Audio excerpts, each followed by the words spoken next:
প্রিয় ভিউয়ার্স, আপনারা কি জানেন বেতরের নামাজ কেন 3 রাকাত? আর কেনই বা 3 রাকাতের সময় হাত ছেড়ে দিয়ে আবারও হাত বাঁধতে হয়? এই রহস্য জানলে আপনি অবাক হয়ে যাবেন। প্রিয় দর্শক, আমাদের নবীজি সাল্লাল্লাহু আলাইহি ওয়াসাল্লাম যখন মেরাজে গেলেন তখন মুসা আলাইহি ওয়াসাল্লাম বললেন, হে আল্লাহর মাহবুব, আপনি যখন সিদরাতুল মুনতাহায় যাবেন তখন আমার জন্য 1 রাকাত নামাজ পড়বেন। তারপর নবীজি যখন সেখানে পৌঁছালেন তখন তিনি সেখানে মুসা নবীর জন্য 1 রাকাত নামাজ পড়লেন। এরপর নিজের জন্য 1 রাকাত নামাজ পড়লেন। এরপর আরেক রাকাত নামাজ পড়তে আল্লাহ তাআলা হুকুম দিলেন।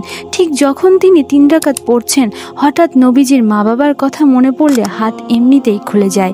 তখন তিনি আবার তাকবীরে তাহরিমা বেঁধে দোয়া দরুদ পড়ে নামাজ শেষ করলেন।